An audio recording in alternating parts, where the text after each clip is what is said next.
Hi, this review is on Scream 7.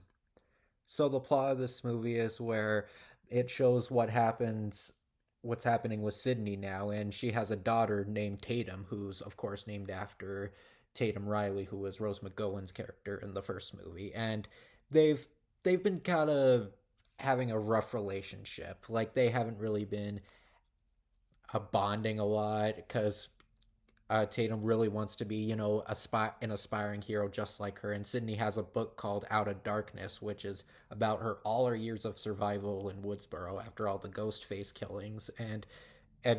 But she's really overprotective of her daughter, and she's also married to a cop named Mark. And soon as Tatum goes out, she finds that there's a new ghost face out that's about to kill her, and this one particularly wants to get revenge on Sydney and the whole Prescott family. And so Sydney has to protect Tatum and go around and try and unmask Ghostface with also maybe the help of Gale soon. So both the Prescotts have to go along around their new neighborhood, and sometimes maybe even back to Woodsboro to see what they can do to unmask the new Ghostface. Yeah, I know everybody is saying this movie's gonna suck. Everyone was hating on this movie before it came out simply because Melissa Barrera and Jenna Ortega weren't in it. I know, but I'm not going to address all that. I don't want this to get controversial or anything. But don't take this me seeing this movie as a way to uh, think I hate them. I do not hate Melissa or Jenna. I don't hate them at all.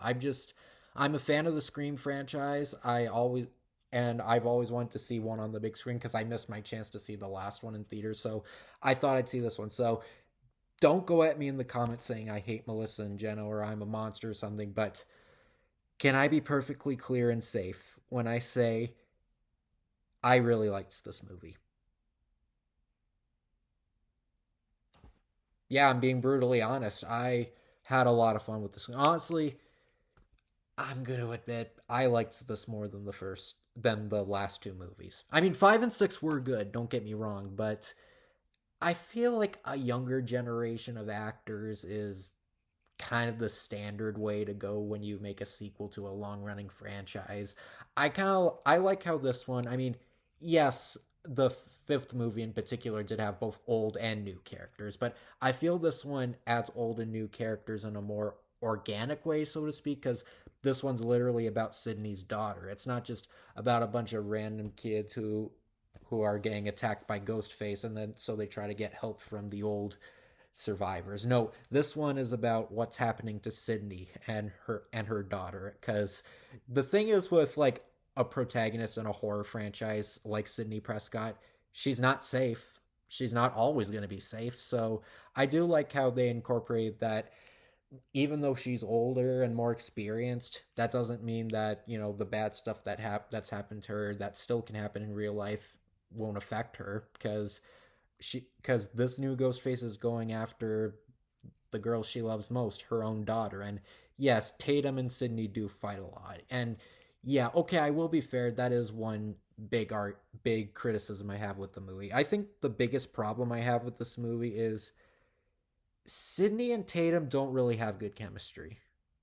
I mean, I get it. Yes, Tatum doesn't like Sydney being very overprotective. She does, and she actually wants something to happen, and she wants to be trusting because the whole thing is that like she even makes a new friend and she meets this guy, and Sydney's like, no, you can't see this guy. You never know. He could be Ghostface. He could be plotting all the kills and such. And she's like, no, you don't understand. Why can't you just trust this guy? And you're like, yeah, yeah, yeah, we get it. We get the message already. So yeah, I mean, not saying conflict isn't important in movies. It is, but I feel there's a better way to showcase a parent teenager relationship than just them arguing all the time about how you don't understand. I felt because this movie has enough conflict already with all the ghost face killing. I don't think it really needs all this family drama. But I don't know, maybe some people would argue it adds a little more tension, a little more stakes, making it more suspenseful in a way that isn't scary, but I don't know. I didn't really buy their relationship. Like both of them are great. I think Nev Campbell, like unsurprisingly, is amazing as always. I think she's a great Sydney Prescott. She's a great lead for this franchise. And not to, she still looks amazing for her age. She's aged gracefully. And I don't know who plays Tatum, but honestly, she was fine, even though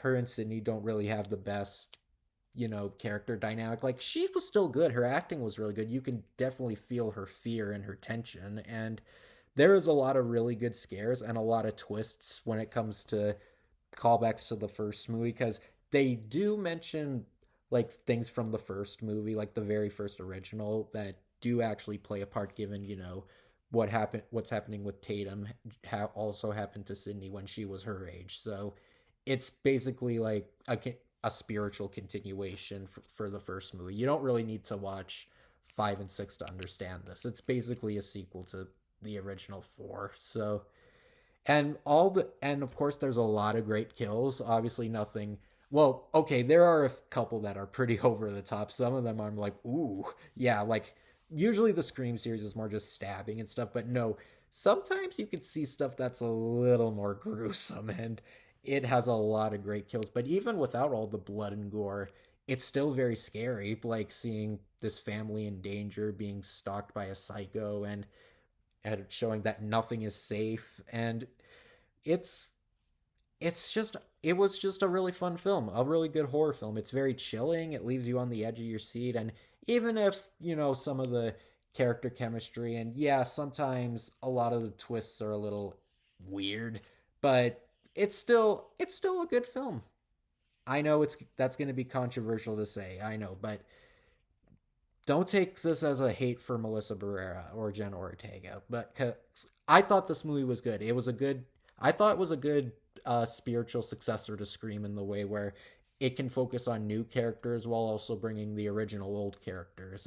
Think it felt more organic because it actually continued a lot of the story. It wasn't just because Scream 5 was basically just Scream 5 felt more like Ghostbusters Afterlife. It basically just felt like a new movie that kind of referenced the old one, but other than that, it just felt like its own thing. This felt more like a sequel. So, yeah, if you are a fan of the Scream franchise, I'd say go check this movie out. It's really good, especially if you hate the fact that Nev Campbell wasn't in the last one. But she's really good here, as always. So, yeah, Scream 7, it has a lot of good scares. Not everything works, and like I said, the character dynamics and not all the characters are even incredibly interesting, but it has a lot of good scares, really good acting, and the typical Scream formula that you'd expect. But hey, if a formula works, stick with it. So I personally had a lot of fun with it. All right, the trailers I saw before the movie. There was Deep Water. No, this isn't a remake of that Anna de Armas movie. This is something totally different. It's where like this plane crashes and it lands in an ocean filled with sharks. It looked kind of fun. Maybe I don't know if I'll see it, but maybe I don't know. It looked like a dumb, fun, turn your brain off film. So I don't know. Hokum, which is some horror movie. It didn't really show much. I just the trailer was cut really fast. Like it just showed stuff. I saw like curtains and fire and stuff. I don't know. Me, I don't know. Maybe I'll have to wait to see another trailer to see what this is all about. But so I don't know yet. Yumi and Tuscany. Yeah, I got this trailer before when I saw Sung Sung Blue like a couple months ago. It might be cute. I don't really have a desire to see it. It's probably just it's just fluff, like a cutesy rom com. I mean, it looks okay. I might just watch it at home if I'm bored, or maybe I'll just see it. It's one of those movies I'll probably just see if there's nothing else out. So I don't know. But I do like Haley Bailey. Is it Halle Bailey or is it Haley? I don't know. The girl who played Ariel in the Little Mermaid remake, and she was quite good in that. So she's probably good in this. So I don't know. Maybe I'll check it out when it's on streaming. Passenger, which is funny. This didn't feel like a trailer. This felt like a short film. Like it was like one of those trailers where it was just one long scene. It's where these two guys are driving, and this guy has to piss, and that so he goes out and he goes into the woods, and he takes a leak and then he looks and finds out like the driver is gone and he's looking around and I'm like, this doesn't really feel like a trailer. This just feels like a movie clip. But it was entertaining. I don't know if that says much about the movie, but it felt like a fun short film before the movie, so I guess there's that. So I don't know. Maybe this could be okay. I was interested, so maybe Passenger is all right. And I got Scary Movie 6. Uh, this one might be okay. I mean, I guess if you want to know, I've only seen the first two Scary Movie films. The first one is legit funny. I do like it. Unlike all the Seltzer Friedberg movies, like at least it's parodying the genre they're parodying. Like it actually focuses on making fun of stupid horror cliches and stuff. I mean, yeah, they make fun of other stuff like the "Was Up" commercial and they spoof the Matrix, but it's still mostly horror focused. And Scary Movie 2 I do think is okay. Like I think it's fine. It's mostly just parodies of haunted house movies. Like the first one was more of a parody of slasher films, and the second one was more haunted house stuff. I never saw 3, 4, and 5. I heard they all get significantly worse, so I just had no interest. 5 in particular, I hear is really bad, but this one might be funny. I mean, at least it looks horror focused. They're not just parodying movies that came out last year and the year before. This one, it actually focuses more on modern day slashers. Like it parodies Scream, like obviously because the first movie did. It spoofs Sinners, Terrifier, and other stuff. And the trailer did give me a couple laughs, so maybe it could be okay. So yeah, Scream 7, I thought it was a really fun time. If you're a fan of the franchise, I'd say it's definitely worth watching. And it returns the franchise to its roots, especially given Kevin Williamson came back to write this and he directed it. So yeah, it if you just want to see a movie that continues from the Scream franchise, but not exactly nostalgia pandering, this movie gets the job done. It still has enough new twists to make it fun. So I really enjoyed Scream 7. I mean, I know I'm probably going to get hated on for the fact that I saw it, let alone I liked it, but I don't care. I had a fun time with it. So take care.